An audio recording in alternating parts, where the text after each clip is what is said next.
Bueno, ¿cómo has visto ese primer partido que consiguió la victoria? Sí, fue muy bueno. Al final sufrimos un poquito ahí antes de hacer el segundo gol, pero fue bueno. Creo que luchamos bien, jugamos bien, tuvimos el control del partido y pude hacer un gol para ayudar al equipo, entonces fue buenísimo.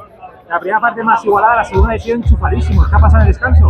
Sí, no sé, sí, fue muy complicado. La primera parte creo que teníamos un poco más de control, la segunda parte un poco menos, pero ahí salimos con la victoria, eso es buenísimo. Creo que jugamos bien y cuando necesitábamos luchar, luchamos y salimos con los 3 puntos, eso es bueno. Bueno, ¿y cómo recuerdas tu gol, ese pie que has metido ahí, ese gol tuyo? ¿Cómo recuerdas? Sí, fue un pase que tuvimos un centro para el segundo palo. Cuando vi que nuestro jugador tenía en el pecho, ya entré con todo para que pudiese de cualquier forma poner la bola para adentro y pues sí, está ahí para un gol de delantero, ¿no? Como... Aprovechar que dedicárselo a alguien. ¿Cómo? Dedicárselo a alguien.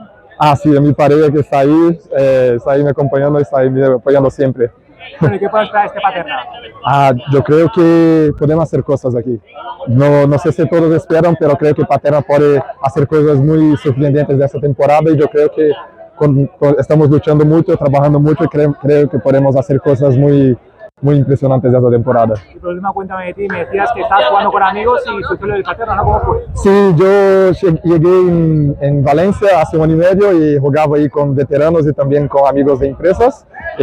Hice una prueba en Paterna, le gustaron y ahí estoy y pude debutar con gol, no hay forma mejor que debutar, estoy muy feliz.